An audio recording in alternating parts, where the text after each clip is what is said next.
అందరికీ నమస్కారం. నా పేరు హరీష్. ప్రజా దర్బార్లో ఒక సన్నివేశం చోటు చేసుకుంది. దానికోసం ఈరోజు మనం ఎక్స్ప్లెయిన్ చేద్దాం. చాలా బాగుంటుంది, కామెడీగా ఉంటుంది. వీడియో చివరి వరకు చూస్తే మీకు ఖచ్చితంగా ఏంటనేది అర్థమవుతుంది. ఈ వీడియో ఒక లైక్ వేసుకోండి. మన ఛానల్ ఎవరైనా కొత్తగా చూసేవాళ్ళుంటే సబ్స్క్రైబ్ చేసుకుంటే నేను మాట ఇచ్చిన ప్రకారం మంచి మంచి కంటెంట్లు మీ ముందుకు తీసుకురాబోతున్నా, ఇంకా వస్తాయి. ఇక వీడియోలోకి వెళ్తే, ఆయన గురువారం ఆయన సొంత నియోజకవర్గంలో అదే పులివెందల్లో ప్రజా దర్బార్ నిర్వహించడం జరిగింది. ప్రజా దర్బార్ నిర్వహించడం జరిగిన తర్వాత జనరల్గా పాత సీఎం కాబట్టి వైఎస్ఆర్సీపీ కార్యకర్తలు కానీ అక్కడ పులివెందుల ప్రజలు కానీ ఆయన చూడడానికి రావడం జరిగింది. వచ్చారు, బాగానే ఉంది. వచ్చిన తర్వాత అక్కడ గత హయాంలో వైఎస్ఆర్సీపీ పార్టీ అధికారంలో ఉండేటప్పుడు ఈ గుత్త కార్మికులు, తర్వాత పులివెందుల్లో ఉన్నటువంటి కొంతమంది పార్టీ పెద్ద లీడర్, అంటే పెద్ద స్థాయి కింద పనిచేసే లీడర్స్ ఉంటారు కదా, వాళ్ళందరూ కలిసి బిల్లుల కోసం అడిగారు జగన్మోహన్ రెడ్డికి. బిల్లుల కోసం అడగడం ఒక పెద్ద కామెడీ. ఏంటి అందులో పెద్ద కామెడీ ఏముంది హరీష్ అంటే, జగన్మోహన్ రెడ్డిని నమ్ముకొని చాలామంది రోడ్డు కాంట్రాక్టులు కానీ వేరే కాంట్రాక్టులు కానీ గ్రామ స్థాయిలో కొన్ని కాంట్రాక్టులు చేయడం జరిగింది. వాళ్ళకి ఇంకా బిల్లులు క్లియర్ చేయలే.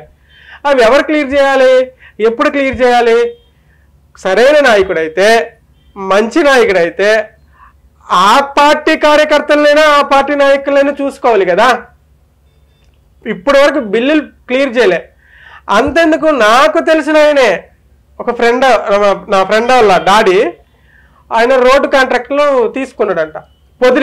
వాళ్ళది పొదిలి రోడ్డు కాంట్రాక్టులు తీసుకునేటప్పుడు ఇప్పటి వరకు వాళ్ళకి బిల్లులు క్లియర్ అవ్వలే. చాలా డబ్బులు పెట్టేసిండంట పాపం, బిల్లులు క్లియర్ కాలే. మరి వాళ్ళ పరిస్థితి ఏంటి? చాలా చాలా ఘోరం కదా. అప్పుడే వీళ్ళు చేసిన తప్పేంటి తెలుసా? అప్పుడే అడగాలి జగన్మోహన్ రెడ్డి దగ్గరికి. అంటే అఫ్కోర్స్ అప్పుడు ఆ సీఎం స్థాయిలో ఉన్నాడు కాబట్టి సీఎం కలిసి అవకాశం ఇవ్వరు. ఎందుకంటే ఇది ఏమంటారంటే, మన రాష్ట్రంలోనే ఉంటుంది ఇట్లా. ఎవరు అధికారంలో ఉంటే వాడిని కలిసేది కష్టం. ప్రజల దగ్గర నుంచి ఏమైనా బాధలు చెప్పుకోవాలంటే, ఒక సామాన్య పౌరుడు సీఎం స్థాయి వ్యక్తి దగ్గరికి వెళ్ళాలంటే చాలా పెద్ద ప్రాసెస్. అసలు కావడు జనరల్గా. ఇప్పుడు ఆయన ఓడిపోయాడు కాబట్టి పులివెందులు వెళ్ళి ప్రజా దర్బారు పెట్టారు. మరి అదే సీఎంగా ఉండేటప్పుడు వెళ్ళి పులివెందుల్లో ప్రజా దర్బారు పెట్టుంటే ఈరోజు 11 సీట్లు ఎందుకు వచ్చేవి? ఓకే, అది పక్కన పెట్టండి. అయితే వీళ్ళు వెళ్ళి ఇంకా బిల్లుల కోసం రాలేదు, బిల్లులు ఇంకా క్లియర్ కాలేదు, మిమ్మల్ని నమ్ముకొని చాలా పెట్టేశాం పెట్టుబడి, ఇప్పటి వరకు రూపాయి రాలేదు, మా పరిస్థితి ఏంటని అడిగారు జగన్మోహన్ రెడ్డి గారికి. జగన్మోహన్ రెడ్డి గారు చెప్పిన సమాధానం ఏం తెలుసా? అవును, బిల్లులు రాలేదు, రానందువల్ల నేను కొంచెం అసహనంగా ఫీల్ అవుతున్నా. ఎంత కామెడీ అంటే,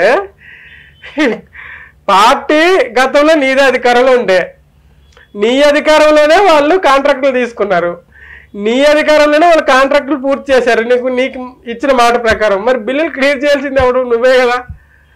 నువ్వే క్లియర్ చేయాలి. వాళ్ళు బతుకులు ఆగం చేసినావు, రోడ్డు మీద పడేసినావు. ఇప్పుడు వాళ్ళకి బిల్లులు రాలేదని చెప్పేసి నీ దగ్గరికి వస్తే నువ్వు అసహనం వ్యక్తం చేస్తున్నావా? ఎవరి మీద అసహనం వ్యక్తం చేస్తున్నావు? నీ మీద నీకేనా? ఇది నేను చూడగానే మస్తు కామెడీ అనిపించింది నాకు. ఇది అలా ఉంటే జగన్మోహన్ రెడ్డి గారు ఇక్కడ కామెడీ చేసేసి లోపలికి వెళ్ళిపోయిన తర్వాత ఇక ఆ పెద్ద ఏదైనా కూడా ఒక రాష్ట్రానికి ముఖ్యమంత్రిగా ఉన్నాడు కాబట్టి గతంలో ఆయన చూడడానికి ఆ పిచ్చి ఉంటుంది ఎవరికైనా.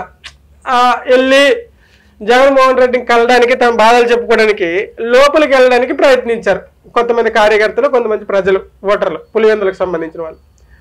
అయితే ఆ ద్వారం దగ్గర తోపులాట జరిగిన తర్వాత ఆ పక్కనే ఉన్న గాజు అద్దం పగిలిపోయి అక్కడ ఉన్న ఒక 2-3 గుచ్చుకోవడం జరిగింది. అయితే ఎవరికైతే గుచ్చుకుందో వాళ్ళని లోపలికి తీసుకొచ్చి పరామర్శించి పంపించాడు. అయిపోయి ఇదే ప్రజా దర్బార్. జగన్మోహన్ రెడ్డి గారు పెట్టినటువంటి ప్రజా దర్బార్ ఇదే. దేనికోసము, ఎవరి కోసము, ఎవరికి ఉపయోగపడింది? గతంలో నీ వల్ల ఆగమైపోయిన వాళ్ళ కోసం, అన్నా నీ వల్ల మా బతుకులు ఎట్లా ఏడుస్తున్నాయని చెప్పుకొచ్చిన వాళ్ళకి నువ్వు అసహనం, నీ మీద నువ్వే అసహనం వ్యక్తం చేసుకోవడం, ఇది చాలా చాలా చాలా చాలా ఫన్నీ సిచ్యువేషన్ అని నాకు అనిపించింది. మీతో షేర్ చేసుకోవాలనిపించింది కాబట్టి చెప్తున్నా. వీడియో నచ్చింది అనుకుంటా.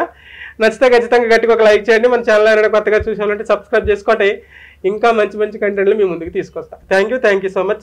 జై హింద్, జై భారత్.